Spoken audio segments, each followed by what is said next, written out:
You know that moment when your whole life changes? When everything you've worked for, every long shift, every sacrifice, every patient you've saved, hangs by a thread, and you have to decide, stay silent and keep your job, or speak up and lose everything. For me, that moment came at 2:47 a.m. on a Tuesday in March, standing in the emergency department hallway of St. Catherine's Medical Center in downtown Chicago. The fluorescent lights buzzed overhead, casting that sickly hospital glow that makes everyone look half dead. I was 32 years old, had been a registered nurse for 8 years, and I was about to lose everything I'd worked for. Dr. Richard Breslin stood 3 feet away from me, his face flushed red, a vein pulsing in his temple. His finger jabbed the air between us like a weapon. Behind him, 3 other doctors watched with crossed arms, witnesses to my professional execution. Behind me, my fellow nurses pretended not to notice, their eyes suddenly glued to charts and computer screens. The silence in that hallway was deafening. I could hear my own heartbeat, could feel the adrenaline making my hands shake. "You're done here, Mitchell," Breslin said, his voice low and venomous. "Pack your things. Security will escort you out within the hour." I wanted to look away. Every instinct told me to drop my gaze, to apologize, to make this go away. But I kept my eyes locked on his. My hands were trembling, but I forced myself to stand straight. "I'm not going anywhere until someone listens to what I have to say." "What you have to say?" He laughed without humor. "You've made serious accusations against a respected physician with over 20 years of experience. Do you have any idea what you've done?" I knew exactly what I'd done. I'd filed a formal complaint documenting a pattern of medication errors that had resulted in patient deaths. I'd broken the unwritten rule, you don't question doctors, especially not senior doctors who basically run the department. "I reported a patient safety concern," I said. "That's my responsibility." "Your responsibility is to follow orders, to support the medical team. Instead, you've launched a witch hunt based on your limited understanding of complex medical decisions that are frankly above your pay grade." Behind me, I heard someone clear their throat. Marcus, one of my closest friends. I wondered if he was going to defend me, but the silence stretched on, and I realized I was alone. "Dr. Breslin, I'm not questioning your experience. I'm pointing out a pattern in patient outcomes that requires investigation." "A pattern? Based on what? Your 8 years as a nurse? Your extensive medical training?" "Based on 43 cases over 6 years showing consistently high medication dosages that correlate with patient complications and deaths." Complications happen. Deaths happen. This is a hospital, not a spa. The fact that you can't distinguish between medical complexity and malpractice shows exactly why you're not qualified to make these judgments. 5 patients died. 5 patients who might still be alive if... If what? If I'd followed your nursing advice instead of using my 3 decades of medical expertise? I've saved thousands of lives. Thousands. And now you think you're going to bring me down because of 5 unfortunate outcomes? It's not about bringing you down. It's about patient safety. Don't hide behind noble intentions. This is about ego. This is about you wanting attention, wanting to be seen as some kind of hero whistleblower. Tears burned behind my eyes, but I refused to let them fall. "I went to the CMO because patients are at risk." "No, you went to the CMO because you couldn't accept that you were wrong, and now you're facing the consequences." Dr. Angela Reyes stepped forward. "Richard, maybe we should take this to a private office." "No, everyone needs to see this. Everyone needs to understand what happens when you decide to go rogue. He turned back to me. You're suspended, effective immediately. Pending a disciplinary review. You're not to set foot in this hospital. You're not to contact any staff members. You're not to access any patient records. Do you understand? My throat was tight. I just nodded.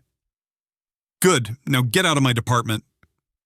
He walked away, the other doctors following. Dr. Reyes gave me a sympathetic look, but said nothing. I stood there, feeling the weight crash down on me. 8 years of perfect evaluations, commendations, grateful patients. Gone, because I'd spoken up. Marcus appeared at my side. Sarah, I'm so sorry. Did you know this was coming? I heard rumors. I should have warned you. Would it have changed anything? No, probably not. You were always going to do this. It's who you are. Are you going to speak up for me? His expression crumpled. Sarah, I have a family. A mortgage. I can't afford to lose this job. I understand. I walked to the locker room alone, changed out of my scrubs, put on my jeans and jacket, shoved my stethoscope into my bag. And as I walked out of St. Catherine's Medical Center that morning, the sun just starting to rise over Chicago's skyline, I didn't look back. But looking back now, knowing everything that came after, the investigation, the media storm, the vindication, I'd do it all again. Because this story isn't about one nurse against one doctor. It's about every person who's ever had to choose between their career and their conscience. It's about standing up when it's easier to sit down. And it starts 3 weeks earlier, on a night that seemed completely ordinary. Act 2, 3 weeks earlier. 3 weeks before that confrontation, life was good, really genuinely good. I woke up that Thursday morning to my alarm chirping at 3 p.m., the strange schedule of a night shift nurse. My small apartment in Lincoln Park was flooded with afternoon sunlight. I could hear the city below, car horns, the L train, people heading to happy hour. I made coffee and checked my phone. 3 texts from my younger sister Emily in Seattle. Mom called me again, asking if you're eating properly. She's convinced you're going to pass out at work from malnutrition. I told her you're an adult, but she didn't believe me. I smiled and typed back, "Tell Mom I ate actual vegetables yesterday." "Do they come on a pizza?" No comment. Sarah, pizza sauce is tomato-based. Tomatoes are vegetables. Tomatoes are fruits, and sauce doesn't count. When's the last time you did something that wasn't work-related? I thought about it. When was the last time? Maybe 3 months ago. I have a rich, fulfilling life. Define rich and fulfilling. I have a plant. Is it alive? I glanced at the succulent on my windowsill. Some leaves were brown, but there was definitely some green. Partially alive, like 50%. That's so sad. It's fine. We have an understanding. Please tell me you at least have hobbies. I like my job. That counts as a hobby. That is literally the saddest thing I've ever read. I'm hanging up now. You can't hang up on texts. We texted back and forth for a while. Emily worried I worked too much. She was probably right. But I loved what I did. The fast pace, the problem solving, the feeling of making a difference. Some people lived for free time. I lived for my work. That evening, I arrived at St. Catherine's Medical Center at 6:45 p.m., 15 minutes early like always. The hospital was massive, 12 floors, world-class trauma center, cutting-edge research facilities. Working here was the pinnacle of a nursing career. In the locker room, I changed into my teal scrubs, pulled my hair back, clipped on my badge. Ready for another glamorous evening? Marcus Williams grinned at me. He'd been in the ED for 3 years, had a wife and 2 kids in the suburbs. He'd taken me under his wing when I started. Born ready. What's the word from day shift? 3 traumas, full waiting room, and Breslin's in a mood. When is he not? Marcus laughed. Fair point. Dr. Richard Breslin was a legend. Over 20 years at St. Catherine's, published papers, international conferences. He was brilliant, everyone said. Arrogant, difficult, but brilliant. We walked into the ED together, that organized chaos of shift change. Day shift wrapping up, night shift arriving, nurses getting report. Sarah, you're in trauma 2 and 3 tonight, Jennifer, my charge nurse, told me. 3 has a possible appendicitis going to surgery soon. 2 is open. Got it. I made my rounds, checking supplies. Everything had to be perfect. In an emergency department, you never knew what was coming through those doors. Around 7:30 p.m., Dr. Breslin arrived, pulling on his white coat. Silver hair perfectly styled, expensive watch, glinting. He nodded at me. Mitchell, ready for the night? Always, Dr. Breslin. Good. Keep up the good work. He patted my shoulder and moved on. I thought nothing of it. The first few hours were routine. A teenager with a broken ankle. A woman with chest pain that turned out to be acid reflux. An elderly man with pneumonia. A young mother whose baby had a fever. This was the rhythm. Constant flow, constant triage. Is this an emergency? What's the priority? Around 11 p.m., the radio crackled. St. Catherine's ED, this is Ambulance 47. We're inbound with a 54-year-old male, crushing chest pain, difficulty breathing, ETA 5 minutes. My heart rate kicked up, from readiness, from adrenaline. Trauma 2, possible MI, 5 minutes out, Jennifer called.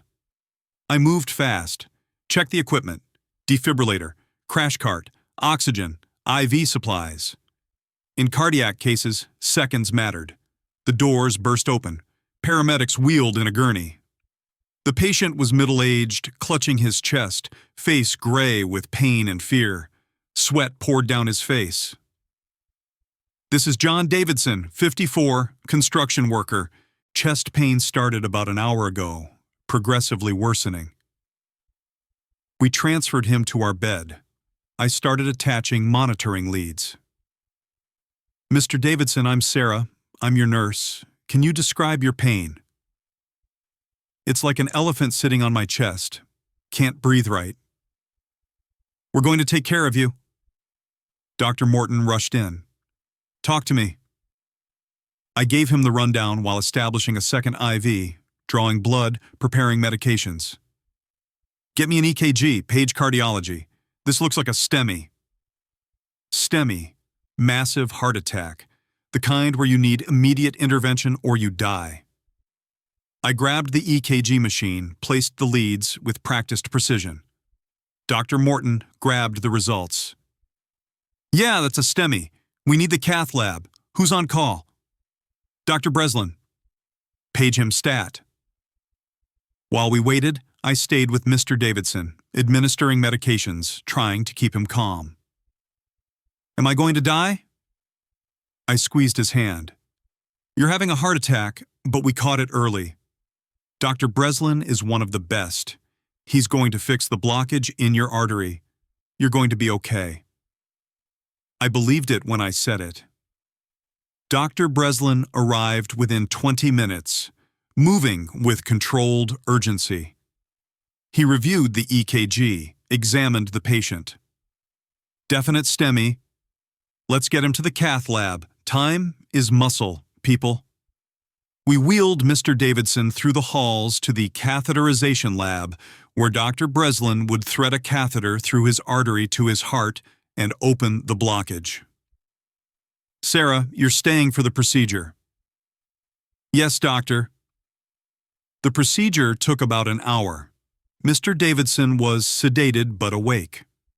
I monitored his vitals, watched the screens, anticipated what Dr. Breslin would need. He worked with confident precision. Threading through, there's the blockage, inflating the balloon now. On the screen, I watched the blocked artery suddenly open. Good, placing the stent, and done. He should have full blood flow restored. Relief flooded through me. Another life saved. As the team prepared to transfer Mr. Davidson to the ICU, I started documenting the procedure. That's when I noticed something: the medication dosage. Dr. Breslin had administered heparin, a blood thinner, during the procedure. Standard protocol. But the dosage in the chart seemed high, really high. I pulled up the hospital protocols, checked the standard dosing based on patient weight. Mr. Davidson weighed 220 pounds. According to protocol, he should have received approximately 5,000 units of heparin. The chart showed 9,000 units, almost double. I stared at the screen, my stomach dropping. That couldn't be right. That had to be a typo. I found the cath lab nurse. "Can you double-check this dosage? Does this seem right?" She frowned. "That does seem high. Maybe Dr. Breslin adjusted based on specific factors?" "Maybe." But the uneasy feeling wouldn't go away. I should have said something right then, but he was brilliant, experienced, respected. And I was a nurse who'd been here for 2 years. Surely he knew what he was doing. So I let it go. That was my first mistake. Act 3, the pattern. I couldn't stop thinking about that dosage. John Davidson recovered beautifully, no complications, discharged after 4 days. By all accounts, the procedure was a success. So why couldn't I let it go? Over the next week, during quiet moments on my shift, I found myself pulling up old cardiac catheterization records. Just browsing, just curious. And then I found the second case. Thomas Brennan, 62, treated 2 months earlier for an acute MI. Same procedure. Same elevated heparin dosage. Not quite as high as Mr. Davidson's, but still above protocol. My heart started beating faster. Okay, I told myself. 2 cases. Could be coincidences. Could be patient-specific factors I don't understand. But I kept looking. 3rd case. Maria Santos, 57, 4 months prior. Elevated dosage. 4th case. Robert Chen, 65, 6 months prior. Elevated dosage. 5th case. Patricia Morrison, 59, 8 months prior. Elevated dosage. I sat at the nurse's station at 3 a.m. on a Tuesday, the department quiet. My coffee had gone cold. I'd been sitting here for an hour, documenting what I found on my personal phone. 5 cases. 5 patients. 5 elevated heparin dosages. All performed by Dr. Richard Breslin. All within the last 8 months. My hands were shaking as I typed notes, patient names, dates, procedures, dosages. Maybe I was crazy. Maybe there were perfectly valid medical reasons I didn't understand. But the pattern was there, clear as day. And patterns in medicine rarely happen by accident. "You're here late." I jumped. Dr. Breslin stood behind me holding a chart. My heart hammered. "Oh, Dr. Breslin, just catching up on charting." He glanced at the screen, but I'd already minimized it. "Thorough. That's what I like to see. We need more nurses with your attention to detail. Don't work too hard, though. We need you fresh." "Of course." He walked away, and I sat there, heart racing. What if I was wrong? What if I brought this up and looked like an idiot? Worse, what if I looked like a nurse who thought she knew better than doctors? But what if I was right? I needed to talk to someone who would understand the medical complexity. Dr. Angela Reyes was a young attending, early 30s, brilliant, known for being approachable. If anyone would listen, it would be her. I caught her 2 nights later during a lull, pulled her aside to an empty conference room. "Dr. Reyes, can I ask you something? Hypothetically?" She raised an eyebrow. "Hypothetically." "Okay, what's up?" I'd rehearsed this. "If you noticed a pattern of medication dosages that seemed consistently higher than protocol, what would you do?" Her expression shifted. "How high?" "Maybe 50 to 100% higher." "Consistently?"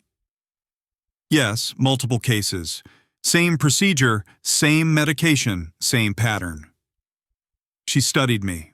"Whose dosages are we talking about, Sarah?" This was the moment. Once I said the name, I couldn't take it back. "I'd rather not say yet. I just want to know if I'm crazy for even thinking about it." Dr. Reyes leaned back. "Let me tell you something about medication dosages. Protocols exist for a reason: research, evidence, safety data. But medicine isn't always one size fits all.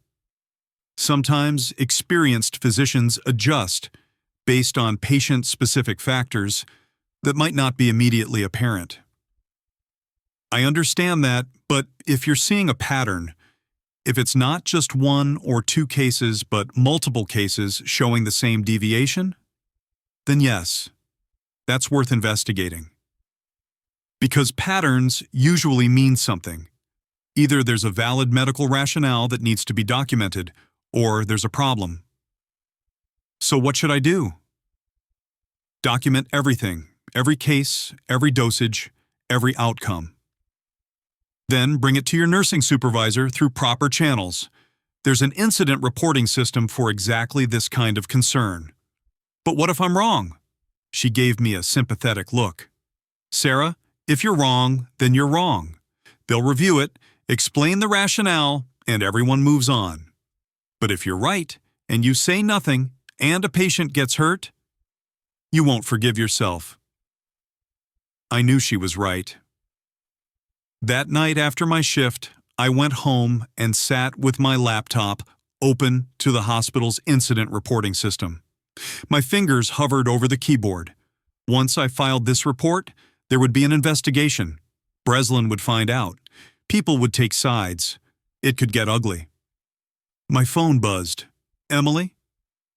Still alive?" "Barely." "What's wrong?" "Work stuff. I might have found a problem, but I don't know if I should say something because it might blow up in my face." "Is it a patient safety issue?" "Potentially." "Then you already know the answer. You have to say something." "But, Sarah, listen to me. You didn't become a nurse to keep quiet when something's wrong. If you think patients are at risk, you have to speak up, even if it's scary." She was right. I took a deep breath and started typing. Incident report, concern regarding medication dosage patterns in cardiac patients under care of Dr. Richard Breslin. Summary: over the past 8 months, I have observed a pattern of heparin dosages during cardiac catheterization procedures that appear to exceed standard hospital protocols. I attached screenshots. I highlighted the specific dosages. I compared them to protocols. My hand shook as I moved the cursor to the submit button. Once I clicked it, there was no going back. I closed my eyes and clicked. "Your incident report has been submitted and will be reviewed within 24 hours. It was done. I sat in the silence of my apartment, wondering if I'd just done the bravest or stupidest thing of my life. The next night, my supervisor was waiting for me. Patricia Connors was the nursing director, mid-50s, efficient, fair. "Sarah, we need to talk." She gestured to her office. My stomach dropped. I followed her in, and she closed the door. "I received your incident report. I've reviewed the cases you flagged." "And?" She sighed. "Sarah, I understand your concern, but you need to understand something. Dr. Breslin is a highly respected physician with over 20 years of experience. The cases you highlighted, I consulted with pharmacy and cardiology. These dosages are within the realm of clinical judgment. But they're consistently above protocol. Protocols are guidelines, not absolute rules. Experienced physicians often adjust based on their judgment. So you're saying there's nothing wrong? I'm saying we looked into it, and there's no indication of wrongdoing. Dr. Breslin was informed of the concern, and he's provided explanations. Wait, he knows? He knows I filed the report? Sarah, this is a hospital. We can't have anonymous accusations. Dr. Breslin knows. And frankly, he's quite upset. My blood went cold. What does that mean for me? It means you need to be careful. Your intentions were good. Nobody's questioning that. But you've put yourself in a difficult position. My advice? Let this go. Focus on your work. Don't make waves. Let it go? 5 patients. 5 patients who received successful treatment. Sarah, I'm trying to protect you here. Don't derail your future by fixating on something that isn't actually a problem. I left her office feeling sick. Over the next week, I felt the change. Breslin didn't speak to me. Other doctors gave me odd looks. Even some nurses seemed distant. Marcus pulled me aside. Sarah, what did you do? I filed a patient safety report about Breslin. His eyes widened. Are you trying to get fired? I was trying to do the right thing. Breslin basically runs this department. You don't go after someone like that without bulletproof evidence. I had evidence. You had questions. That's not the same thing. Look, I'm your friend, so I'm telling you, back off. Make this go away. Because if you don't, he's going to make your life hell. I'm not apologizing for trying to protect patients. Marcus shook his head. Then you're on your own. I can't get involved. I have too much to lose. I understood not everyone can afford to be a hero. For 2 weeks, I kept my head down, tried to ignore the whispers and sidelong glances. But then Margaret Chen came in, and everything changed. Act 4, the crisis. Her name was Margaret Chen, 61 years old, retired elementary school teacher, grandmother of 4. By all accounts, a kind woman who volunteered at her library and made the best apple pie. She came into the emergency department at 9:15 p.m. on a Friday with chest pain and shortness of breath.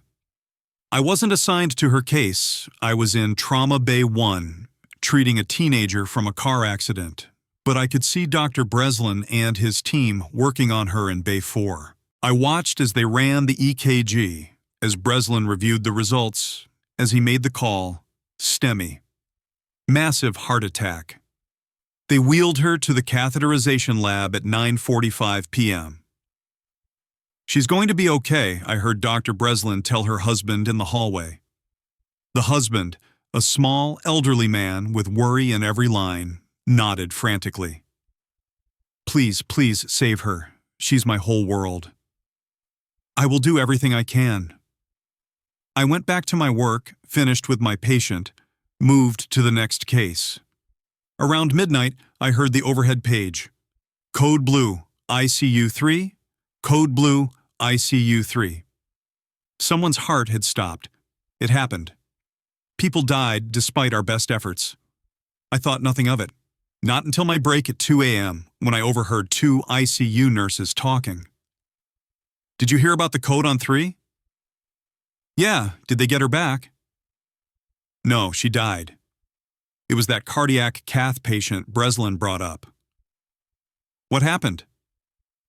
Massive internal bleeding. Her INR was through the roof. She started bleeding from the catheter site, couldn't stop it. By the time they realized, she'd lost too much blood. My coffee cup froze halfway to my lips. INR measured how thin your blood was. Too high meant you couldn't clot. You could hemorrhage, The most common reason for elevated INR: too much blood thinner, like heparin. Do they know what caused the elevated INR? They're investigating. But between you and me, I looked at her chart. The heparin dosage seemed really high. My vision tunneled. The room felt too hot. This was it. This was exactly what I'd been afraid of. I waited until the nurses left, then pulled out my phone. I shouldn't access patient records not assigned to me, but I needed to see. I pulled up Margaret Chen's chart. There it was. The heparin dosage, 10,500 units, for a woman weighing 145 pounds. Protocol dosage, approximately 4,000 units. He'd given her more than double. And now she was dead. I sat there staring at my phone, feeling like the floor had disappeared. Like I was falling. I'd warned them. I'd filed a report. I'd tried to tell them something was wrong, and they'd dismissed me. And now Margaret Chen was dead.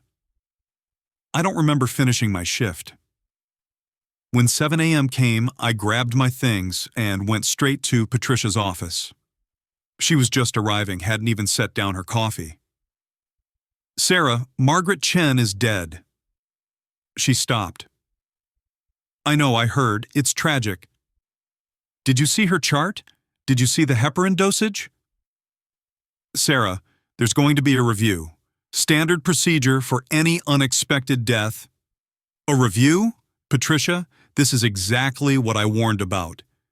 Elevated heparin, patient complications, and now she's dead." "Lower your voice." "No, I told you there was a problem. I documented it, I reported it, and you told me to let it go. And now a woman is dead." Patricia closed her door. "Sit down." "I don't want to sit down." I sat, hands clenched, fighting tears. "Sarah, I understand you're upset. We're all upset. Mrs. Chen's death is a tragedy. But you need to stop making accusations. You don't know what caused her death. You're not a doctor. The heparin dosage was more than double protocol. And there might be reasons for that. Patient-specific factors you're not trained to evaluate. Or it might be that Breslin has been making systematic errors everyone's been ignoring because he's too important to question." Silence. Patricia's expression hardened. "That's enough. The hospital is conducting a proper investigation. Your job is to provide patient care, not to play detective. If you continue making these accusations, there will be consequences." "Consequences?" "A woman died. And we are all devastated. But you creating division, undermining confidence in our physicians, that's not helping anyone. It's making you look like you have a personal vendetta." "A personal vendetta?" I stood up. "I'm trying to save lives." "Then do it by focusing on your patients and letting administration handle investigations. That's final." I walked out shaking with rage and grief. Over the next 3 days, I watched the machinery grind into motion. Breslin was placed on temporary leave, standard procedure, they said. A peer review board would examine the case, and I waited, hoping that finally someone would see what I'd been seeing. I barely slept. I'd lie awake thinking about Margaret Chen, about her husband's face, about her grandchildren. Emily called. "Mom says something's going on.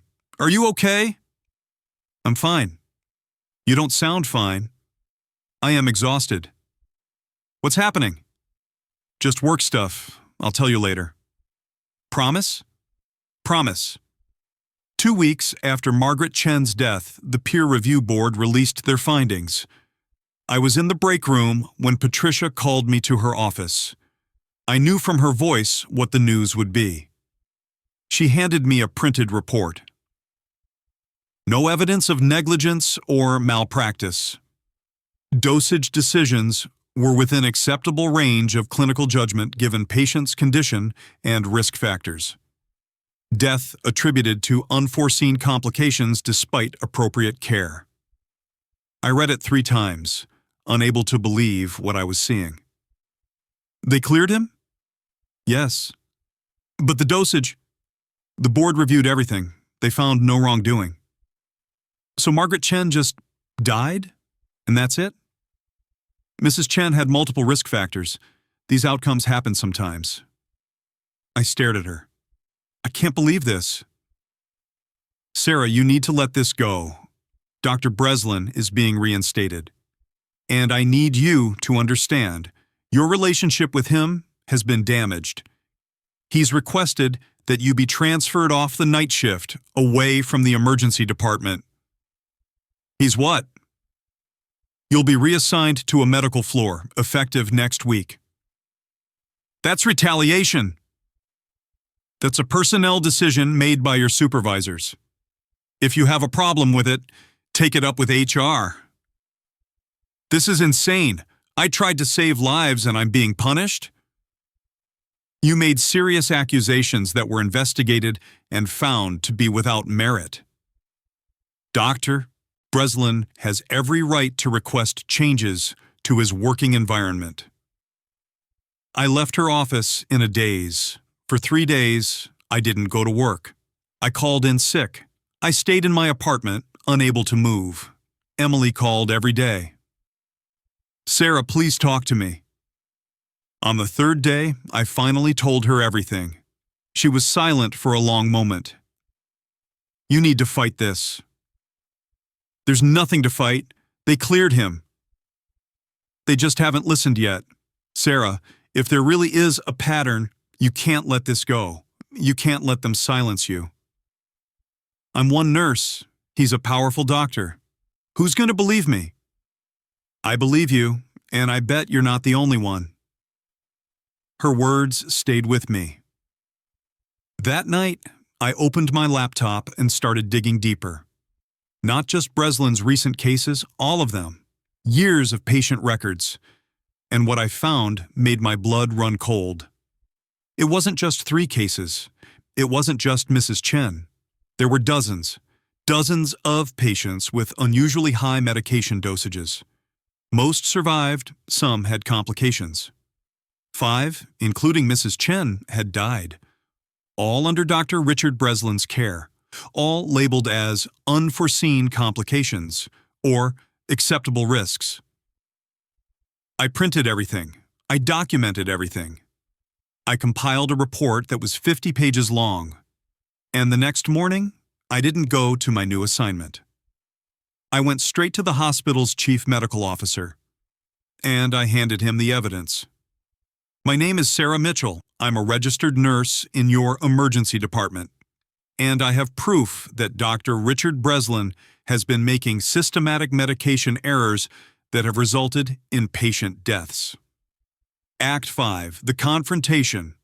Dr. James Whitmore, Chief Medical Officer of St. Catherine's Medical Center, looked at me across his massive desk like I was a live grenade. Nurse Mitchell, these are serious allegations. I know. That's why I'm bringing them to you. He flipped through my 50-page report. You've compiled patient records going back 5 years. 6 years, 43 cases with questionable dosages. 12 with serious complications. 5 deaths. He was quiet for a long time, reading. I sat there, heart pounding, hands clenched. Finally, he looked up. Why didn't you bring this to your direct supervisor? I did. I was told to let it go. And you didn't? A patient died. More patients could die. I couldn't let it go. He leaned back. Do you understand what you're asking me to do? Dr. Breslin is one of our most senior physicians. The board just cleared him. If I reopen this investigation based on your report, it will cause enormous upheaval. Legal implications, staff morale, media attention. With all due respect, Dr. Whitmore, if there's even a chance I'm right, can you afford not to investigate? He studied me. You know your career here is likely over, regardless of what I decide. I know. Then why do this? I thought about Margaret Chen, about her grandchildren who would grow up without her. Because it's right. He was quiet. Then he picked up his phone. Get me risk management and legal counsel, and I want the chair of cardiology in here within the hour. My heart leaped. You're reopening the investigation? I'm reviewing your evidence. That's all I'm committing to. You understand that if this goes forward, you'll need to testify. You'll be questioned. Your credibility will be attacked. I understand. And if your evidence doesn't hold up, you'll face serious consequences for false accusations. I'm willing to take that risk. He nodded slowly. Then we'll proceed. But Nurse Mitchell? This is going to get much worse before it gets better. He was right. Within 2 hours, the hospital had assembled an emergency review team. I was called into a conference room with 6 people. Dr. Whitmore, 2 lawyers, risk management head, chair of cardiology, and an independent medical consultant from outside the hospital. I presented my findings. I walked them through each case, showing the pattern, explaining the dosage concerns, demonstrating the correlation with patient complications. The chair of cardiology, Dr. Susan Park, asked pointed questions. Nurse Mitchell, you're not a physician. How can you be certain these dosages were inappropriate? I'm not certain. That's why I'm asking experts to review them. But I am trained to recognize when something falls outside normal parameters. And 43 cases all showing the same deviation. That's not random chance. The independent consultant, Dr. Raymond Cole, examined the charts carefully. She has a point. The dosages are consistently high, not astronomically, which is probably why they weren't flagged, but trending toward the upper end. In patients with certain risk factors, that could be dangerous. One of the lawyers cleared his throat. We need to consider the legal exposure. If we determine there was a pattern of errors and we didn't act after the first incident report, Dr. Whitmore cut him off. Our concern right now is patient safety. Legal exposure is secondary. The meeting lasted 3 hours. At the end, Dr. Whitmore made the decision. Dr. Breslin would be suspended again pending a full, independent investigation. Every one of his cardiac patients from the past 5 years would be reviewed. If the investigation found evidence of systematic errors, the matter would be referred to the State Medical Board. I left that conference room exhausted but relieved. It was only when I got back to the emergency department that I realized the battle was just beginning. Breslin was there, packing up his office. When he saw me, his face went purple with rage. "You! This is your doing!" I stopped. "Dr. Breslin, don't!" He stepped toward me, and several staff members looked up, alarmed. "You've destroyed my career, 30 years of medicine, thousands of lives saved. And you've destroyed it because of what? Your ego? It's not about ego. It's about patient safety." Patient safety? He laughed bitterly. "You don't give a damn about patients. This is about you playing hero. You wanting attention. You wanting to take down a successful physician because you're threatened by actual expertise." People were gathering, nurses, doctors, technicians, all watching. Dr. Reyes stepped forward. "Dr. Breslin, you need to leave." "I need to leave? I've been here for 30 years. She's been here for 2. And you're taking her side?" "I'm asking you to leave before this becomes a bigger scene." Breslin turned back to me. "You'll never work in this city again. I'll make sure of it. Every hospital, every clinic, they'll know what you did." "That's enough." Dr. Whitmore appeared in the doorway. "Dr. Breslin, leave the premises now or I'll have security remove you." For a moment, I thought Breslin might actually swing at someone. But then he grabbed his box and stormed out. The silence was deafening. Everyone was looking at me. Marcus approached slowly. "Sarah, are you okay?" "I'm fine." But I wasn't. My hands were shaking. Dr. Reyes touched my shoulder. "You did the right thing. Don't forget that." But that night, working my shift, I felt the division. Some people supported me. Others thought I'd gone too far. Others were just angry their workplace had been thrown into chaos. I heard whispers. "She's always been difficult. She thinks she knows better than doctors. She's probably angling for some settlement." For 3 weeks, the investigation continued. I was interviewed multiple times. I provided additional documentation. And slowly, the truth emerged. Dr. Breslin had been making dosage errors, consistently, for years. Sometimes they caused no harm, sometimes complications, and in 5 cases, they had contributed to patient deaths. The question was, were they errors or were they intentional? The investigation couldn't prove intent.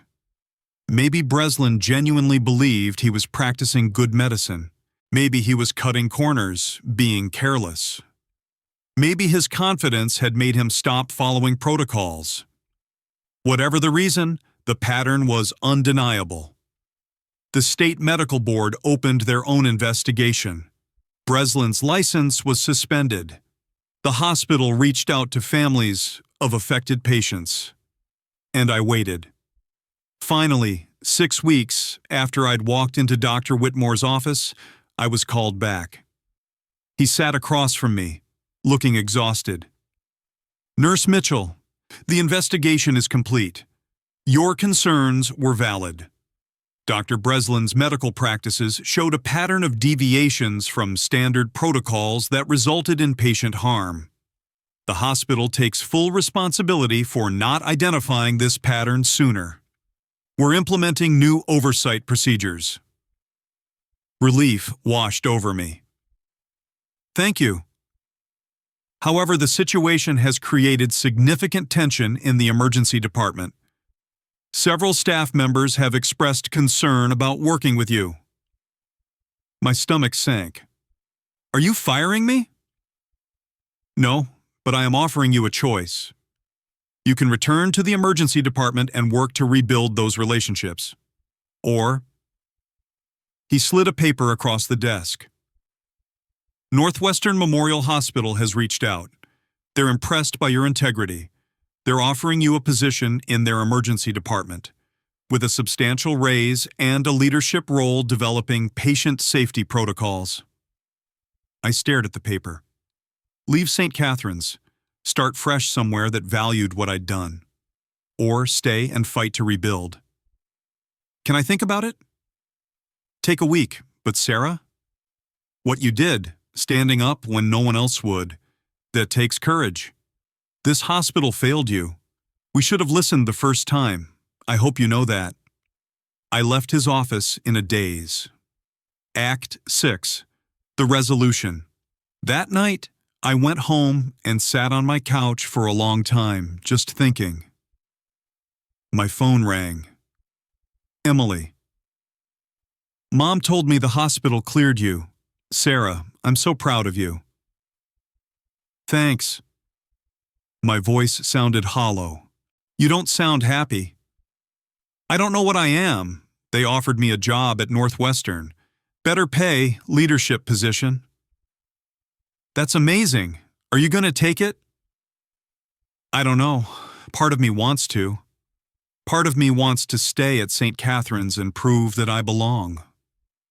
Emily was quiet. "Sarah, you don't have anything to prove. You already did the hardest thing. You spoke up when no one else would. Now you get to choose what comes next. Not based on what other people think, but based on what you want." What did I want? I thought about Margaret Chen, about her family, about all the patients who would never know I'd fought for them. And I realized I didn't do this to be a hero. I did it because it was right. The recognition didn't matter. The career advancement didn't matter. What mattered was that I'd used my voice, and maybe in some small way, I'd made the system safer. A few days later, I met with Dr. Park, the chair of cardiology. "Nurse Mitchell, I wanted to speak with you personally. I reviewed every case in your report. Your clinical observations were correct. As a department, we failed. We became complacent. We trusted seniority over scrutiny. What happens now? Now we change. We're implementing mandatory secondary reviews on all high-risk medication dosages, anonymous reporting systems with protections for whistleblowers, regular audits of patient outcomes.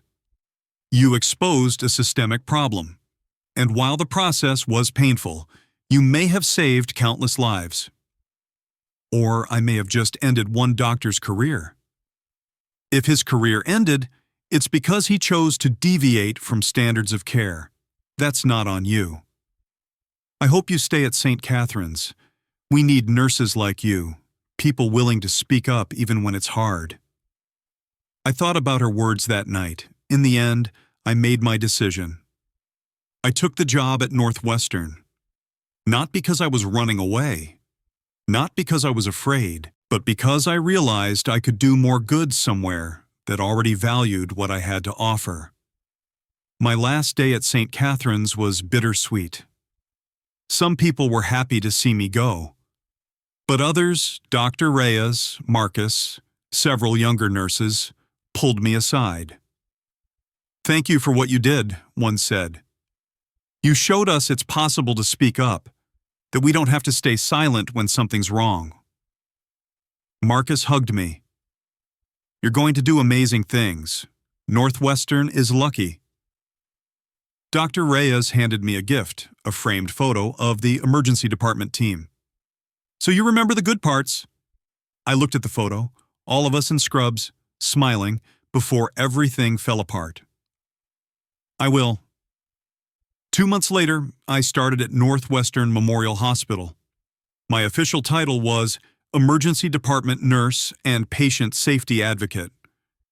My job was to work clinical shifts, but also help develop hospital-wide protocols for reporting concerns, investigating incidents, and protecting staff who spoke up. It was challenging, rewarding, everything I'd hoped for. And 6 months after that, I got a letter. It was from Margaret Chen's daughter. "Dear Ms. Mitchell, my mother died last year at St. Catherine's Medical Center. We were told it was an unforeseen complication. But recently, the hospital reached out to explain that there had been errors in her treatment. They told us that a nurse named Sarah Mitchell had discovered those errors and fought to bring them to light. I wanted to write to thank you. My mother's death won't be undone, but knowing that someone fought for her, that someone made sure her death wasn't in vain, gives us some peace. Because of you, other families won't have to go through what we went through. Other patients will be safer. Thank you for your courage. Thank you for caring. Thank you for being the kind of nurse my mother deserved. With deepest gratitude, Jennifer Chen." I sat in my apartment holding that letter, tears streaming down my face. All the sleepless nights, all the fear and doubt, all the people who told me to stay silent. It had been worth it, because I'd done what I became a nurse to do. I'd fought for my patients, even when it cost me everything. A year later, I was invited to speak at a nursing conference about patient advocacy and speaking up in the face of institutional resistance. I stood in front of 200 nurses and told them my story. You'll face moments in your career where you have to choose between what's easy and what's right. Where speaking up might cost you your job, your reputation, your relationships. And I can't tell you that it will be easy. I can't promise that you'll be supported. I can't guarantee that things will work out, but I can tell you this. When you became a nurse, you took an oath to do no harm, to advocate for your patients, to be their voice when they can't speak for themselves. And sometimes that means standing alone. Sometimes that means fighting battles that no one thanks you for. But at the end of the day, when you look at yourself in the mirror, you'll know you did the right thing. And that's worth everything. The room was silent. Then, slowly, the applause began. And I looked out at all those faces, nurses who faced the same struggles, the same fears, the same impossible choices. And I knew. I wasn't alone anymore. None of us were. Because when one person speaks up, it gives others permission to do the same. And together, we could change healthcare. One voice at a time. My name is Sarah Mitchell. I'm 33 years old. I'm an emergency department nurse at Northwestern Memorial Hospital. And this is the story of the night my life changed. The night I learned that sometimes the bravest thing you can do is refuse to stay silent. Even when the whole world tells you to.